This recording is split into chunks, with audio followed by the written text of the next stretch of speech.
Hello brother တို့ရေ Brain ကနေကြိုဆိုလိုက်ပါတယ်ဒီနေ့မှာတော့ကျွန်တော်တို့အားလုံးစိတ်ဝင်စားကြမယ်လူသားတို့ရဲ့အနာဂတ်နဲ့ကြောက်စရာသိပ္ပံအကြောင်းတင်ဆက်ပေးသွားမှာပါအနာဂတ်မှာကျွန်တော်တို့စားစရာမလိုတော့ဆိုရင်ရောသင်ကြုံမလားဟုတ်ပါတယ်အခုကျွန်တော်တို့ပြောနေတဲ့စကားရေစရာလို့ထင်ရပေမဲ့နောက်နှစ်ပေါင်း100မှာတော့ဒါဟာတကယ်ဖြစ်လာနိုင်ပါတယ်သိပ္ပံပညာရဲ့တိုးတက်မှုကကျွန်တော်တို့ရဲ့နေထိုင်မှုပုံစံနဲ့မကပဲလူသားဆိုတဲ့အသေးပဲကိုပါကြောင်းလဲပြတော့မှာပါ AI နဲ့လူသားပထမဆုံးပြပြချင်တာကတော့ AI အကြောင်းပါအခုလက်ရှိမှာ AI ကဖုန်းထဲမှာပဲရှိနေရပါဒါပေမဲ့နှစ်ပေါင်း100မှာတော့ AI ဟာကျွန်တော်တို့ရဲ့အုံနောက်တဲ့တိရောက်ရှိလာပါလိမ့်မယ်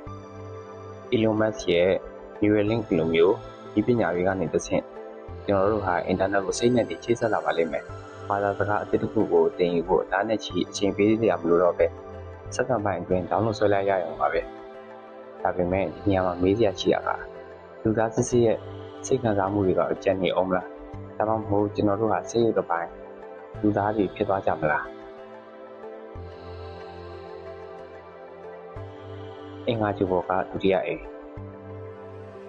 ဒုတိယချက်ကတော့အင်္ဂါကျူဘောကအခြေချမဲ့ကိစ္စပါကဘာကြီးရဲ့ပြန်စားတာတွေပုံခန်းလာတဲ့အခါ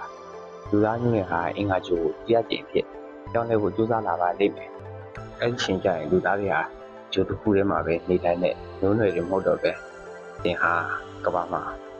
ဝေးသွားပြီးအင်္ဂါကျိုးပေါ်မှာသွားရောက်အလုပ်လုပ်ကန်နေတဲ့သူဖြစ်လာနိုင်ပါတယ်သိပ္ပံပညာကကျိုးတစ်ခုလုံးရဲ့ဒေတုကိုလူသားတွေနေတိုင်းလို့ရအောင်ဖန်တီးပေးထားတဲ့အထိ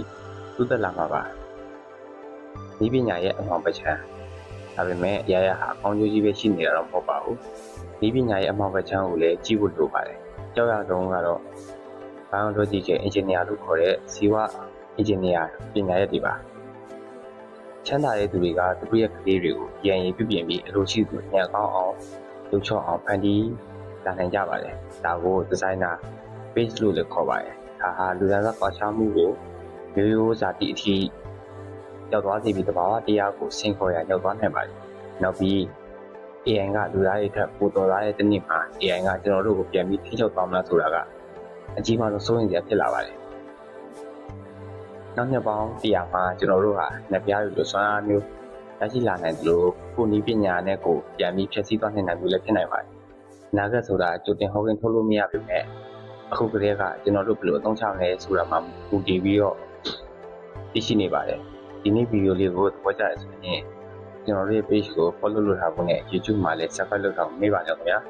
နောက်ထပ်စိတ်ဝင်စားတဲ့အကြောင်းအရာတွေနဲ့အတူပြန်လာခဲ့ပါမယ်အားလုံးကိုကျေးဇူးတင်ပါတယ်